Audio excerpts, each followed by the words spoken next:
Republican strategist and CBS News contributor Frank Luntz is here in Studio 57. CBS News political director John Dickerson is in Washington. Good morning to both of you. Good morning. Frank, let me begin with this. Why didn't Eric Cantor see this coming when other Republican establishment members did see it coming and fought it back? Well, right now there are 230 House Republicans who are waking up praying that they do not have Eric Cantor's pollster. Honestly, and I'm one of them, we Republican pollsters suck.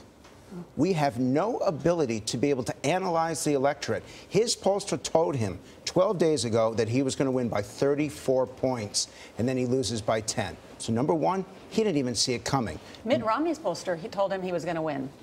It was pollsters. There's something, you have to be able to analyze who is actually going to vote, who's going to participate. But Charlie, it's deeper than that. This is also about this anti-Washington mood that still exists. If the candidates come home, if they spend time in their districts, if they campaign hard like Mitch McConnell did, like Lindsey Graham did, right. These are people who survived very tough primaries. Down in Texas, the Texas senator. Eric Cantor never thought that he had a problem, and so he wasn't as much back in his district. He was out helping Republicans all across the country. This has huge implications, John. A top Republican said to me last night, this means immigration reform is 100% dead. Is that how you see it?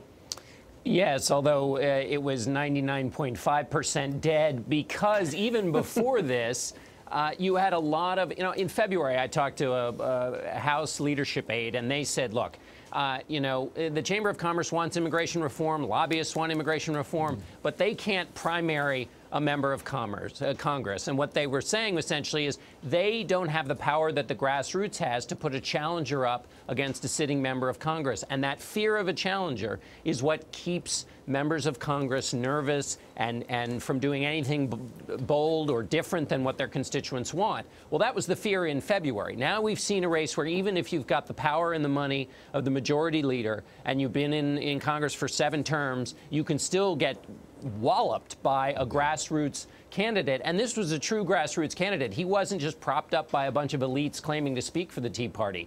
This was a person who grew right out of that district. All right, so what does it mean for the Republican Party and for President Obama after the midterm elections? Well, you had Eric Cantor, who had a very good relationship with Joe Biden, had open lines of communication.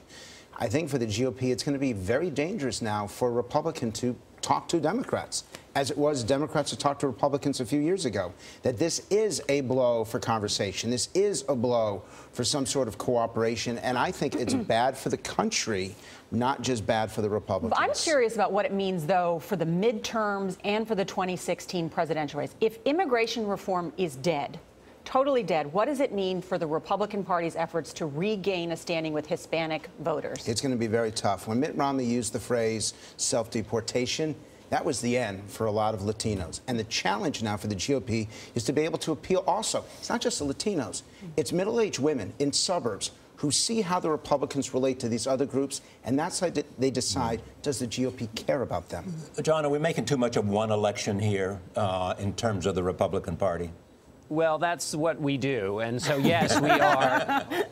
But Charlie, we're not the only ones. I mean, members of Congress and those who are running in 2016 are going to take lessons from this too.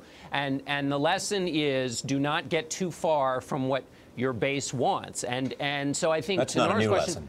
No, it's not a new lesson, but some people got 2 or 3 feet away. Now it's going to be 2 or 3 inches at best. And so there has been a back and forth in the Republican Party about how much the noise from the activists really matters. And this is a big win for the activists. And in 2014, there are a lot of candidates that have won by listening to those activists, so-called establishment candidates who have won by appealing to Tea Party voters. In 2016, what will be interesting is what are the tests that show that you are a candidate of principle, and there will be a real fight to show I am more principled than you are, and that tends to push parties to their most extreme areas because everybody's trying to be more principled than the other. And that's part of what caught Mitt Romney up in the primaries last time around. And that's part of what Americans are fed up with. I think this is such a great loss, not just for Virginia, but for the country. Eric Cantor had the ability to negotiate. Eric Cantor had the ability to sit toe-to-toe and make concessions and make agreements, and maybe that hurt him in the primary. But that's exactly what we need in Washington, and now we're losing it. And finally, as Nora said to me, he was a pipeline to Wall Street, too, in raising money. but he was also a pipeline to Americans who just wanted people to get things done. And we've lost that leadership in Washington. Frank Luntz and John Dickerson, thank you both. Very interesting.